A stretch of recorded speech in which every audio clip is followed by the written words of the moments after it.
কোনোভাবেই ইরান কেন যুদ্ধবিরতিতে রাজি হচ্ছে না? দর্শক মন্ডলী, প্রায় আপনার ইরানের তথ্য মোতাবেকই প্রায় 6-7 বার আমেরিকা ইরানের কাছে যুদ্ধবিরতির বিষয়টা নিয়ে কাউকে না কাউকে পাঠিয়েছে অথবা ইরানের সাথে আলোচনা করার একটা পরিবেশ তৈরি করার চেষ্টা করেছে।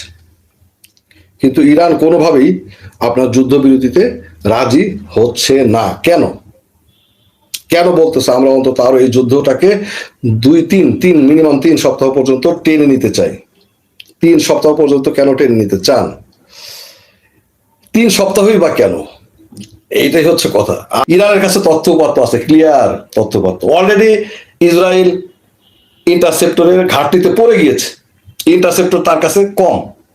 ঠিক আছে, এখন এই ইন্টারসেপ্টর তাকে আমেরিকার কাছে বেশ যেটুকু আছে সেটুকু যদি ইসরায়েলকে সহায়তাও করে, তারপরেও ইসরায়েল আমেরিকা যৌথভাবে আগামী 1-1.5 সপ্তাহের মধ্যে ইন্টারসেপ্টরের বিশাল ঘাটতিতে পড়ে যাবে।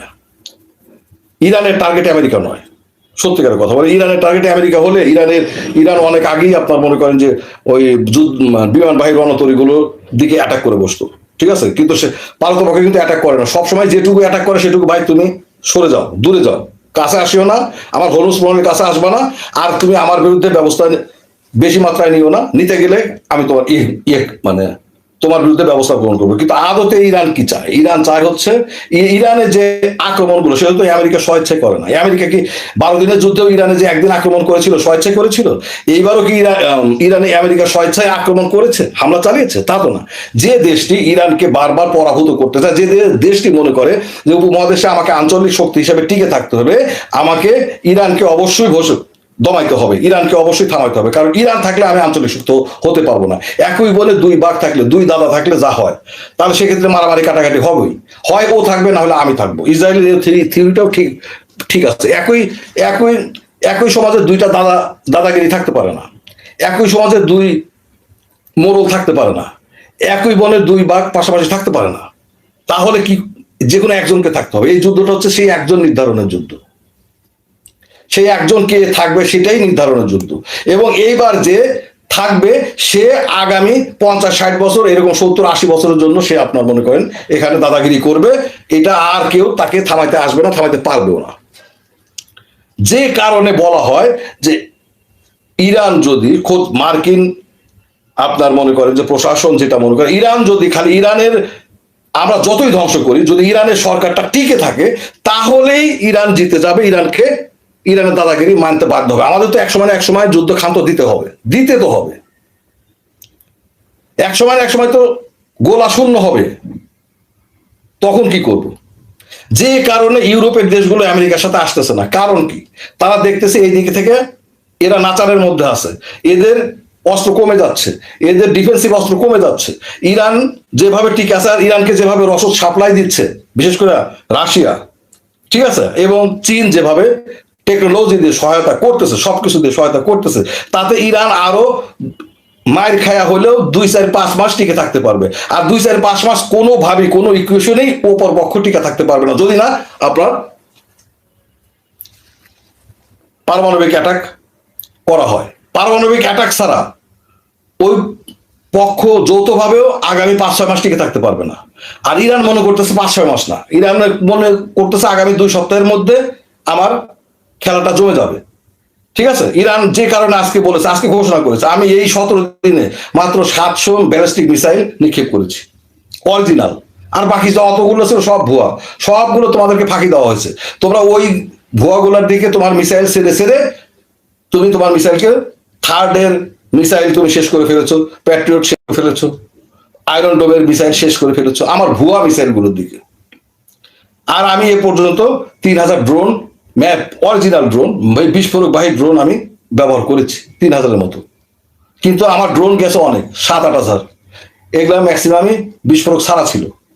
ঠিক আছে, যেগুলোকে ভূপাতিত করতে তোমাদের এই জিনিসগুলো ব্যবহার করতে হয়েছে, সেটা আরব আমিরাত থেকে, সেটা সৌদি আরব থেকে, ওমান, কুয়েত, কাতার, এই দেশ, প্রত্যেকটা দেশ থেকে। তারা কিন্তু নিজের একটা অস্ত্র ব্যবহার করেনি। এরা কিন্তু একটা অস্ত্র, নিজের অস্ত্র ব্যবহার করতেছে না। নিজের অস্ত্র ব্যবহার করলে কিন্তু যুদ্ধে যুক্ত হয়ে গেল। তারা কিন্তু যেখানে এখানে প্রত্যেকটা দেশে, যে আরব আমিরাত, ওমান, কাতার, কুয়েত, সৌদি আরব, এখান থেকে যে আপনার এই যে ড্রোন ভূপাতিত করা হয়, যে আপনার মনে করেন ইন্টারসেপ্টর যেগুলো ছাড়া হয়, সবগুলো আমেরিকা ইসরায়েলের। তাদের তাদের ঘাঁটি, তাদের তাদের জিনিস। তো এখন কথা হচ্ছে যে ইরানের কাছে তথ্য আছে আগামী 2 সপ্তাহের মধ্যে এগুলো শূন্যের কোঠায় চলে যাবে।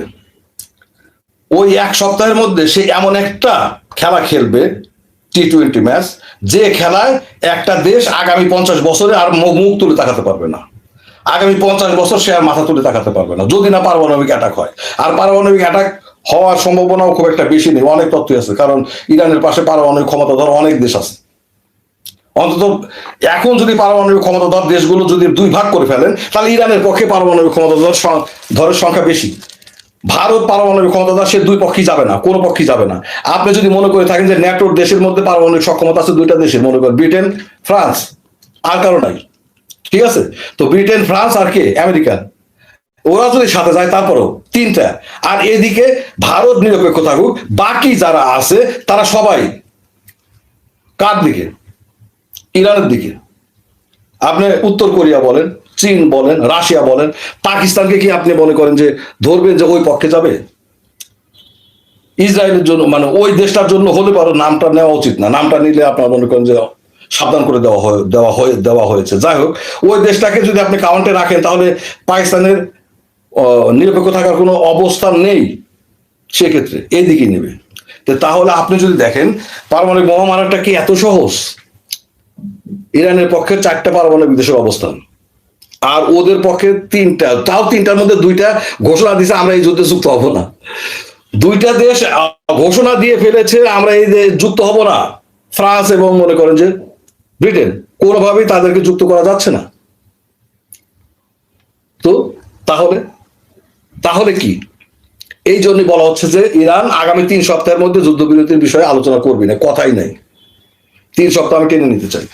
এই 3 সপ্তাহ প্রতিদিনই আক্রমণ হচ্ছে, প্রতিদিনই তাদের ইন্টারসেপ্টর খোয়া যাচ্ছে, প্রতিদিনই তাদের অস্ত্র কমতেছে।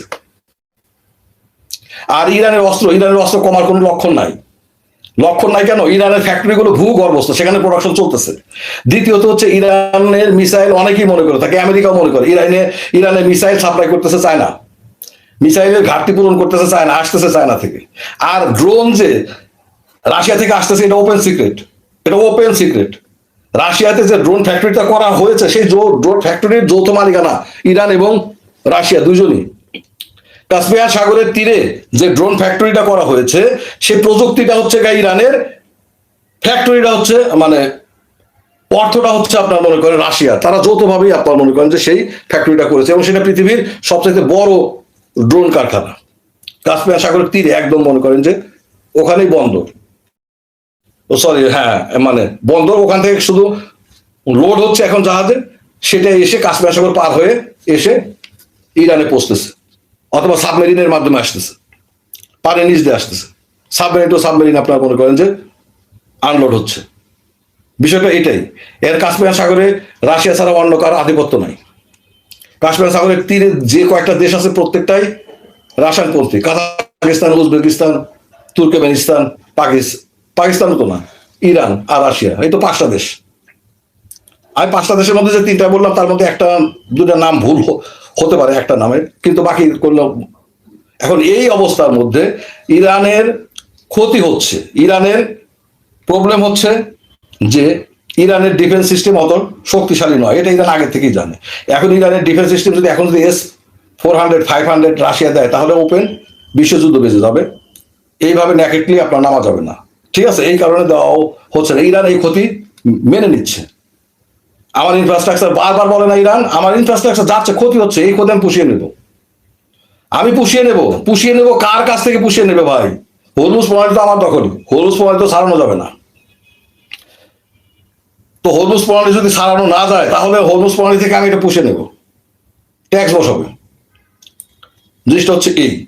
এখন কথা হচ্ছে দর্শক মন্ডলী, এই হচ্ছে কথা, কেন ইরান আপনার যুদ্ধবিরতিতে রাজি হয় না, কেন 3 সপ্তাহ সে এই যুদ্ধকে আরো 3 সপ্তাহ টেনে নিতে চায়, আর কেন পাকিস্তানকে কেন ধন্যবাদ জানালো, এবং পাকিস্তানকে তেল দিয়ে ইত্যাদি দিয়ে ইরান সহায়তা করতে উদ্গ্রীব।